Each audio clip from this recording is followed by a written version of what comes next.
अस्सलामुअलैकुम दोस्तों, क्या हाल चाल है। बात करेंगे जी ओमान की कुछ अहम खबरों का मुतल्लक। आज तारीख है 4 सितंबर, दिन है इतवार का।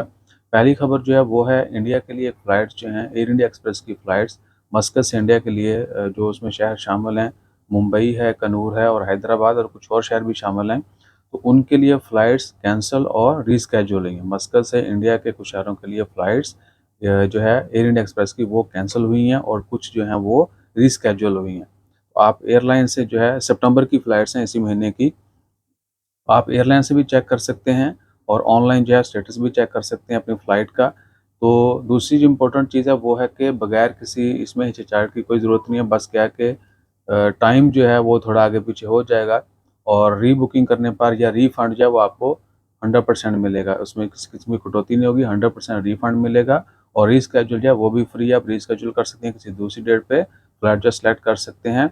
यानी बगैर किसी हिचकिचाहट के, बगैर किसी कटौती के आप कुछ भी कर सकते हैं। पैसे वापस ले लें या किसी दूसरी डेट की बुकिंग कर लें, किसी दूसरी फ़्लाइट की बुकिंग कर लें, एयर इंडिया एक्सप्रेस के साथ ही। और ये रीज़न हुई थी जो German airline I think Lufthansa, I think उन्होंने उनके जो हैं कल स्ट्राइक थी। 800 से ज़ायद फ़्लाइट वर्ल्ड वाइड जो हैं वो ग्राउंड पे रहीं, कोई भी टेक ऑफ नहीं हुई।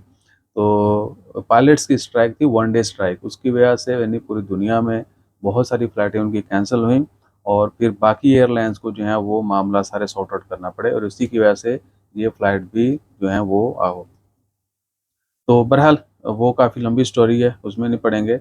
जो भी लोग अपनी करेक्शन करना चाहते हैं या दूसरी बुकिंग करना चाहते हैं, वो एयर इंडिया एक्सप्रेस की वेबसाइट और जिस भी एजेंट के ज़रिए उन्होंने टिकट ली थी, उनके ज़रिए जो है वो रिस्केड्यूल या रिफ़ंड कर सकते हैं।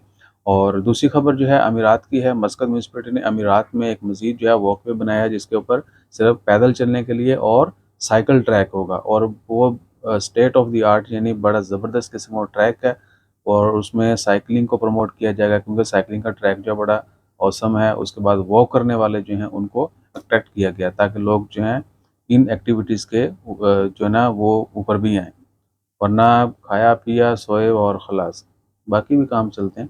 तो एक्सरसाइज जो है और ओमान में ओबेसिटी जो है यानी मोटापा जो है वो बड़ी तेज़ी से बढ़ रहा है और उसकी मेन रीज़न यही है कि स्पोर्ट्स कम है या उसके मौके कम है या फिर प्रॉपर एनवायरनमेंट जो है वो कम है।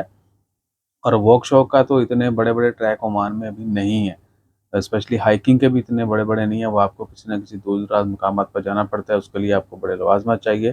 तो गवर्नमेंट की तरफ से ये छोटे-छोटे जो हैं वो कह लें कि इनिशिएटिव जो है वो लिए जा रहे हैं ताकि लोगों को इस तरफ राग़िब किया जाए। अच्छे-अच्छे अट्रैक्टिव प्लेस हों जहाँ पर लोग जाके वॉक शॉक करें, साइक्लिंग वगैरह करें और फिट रहें। तो इसके अलावा जैसे ही कोई मज़ीद अपडेट्स आती हैं वो भी आपके साथ शेयर करेंगे। अपना ख़्याल रखिएगा, दुआओं में याद रखिएगा। जज़ाकल्लाह, अल्लाह हाफ़िज़।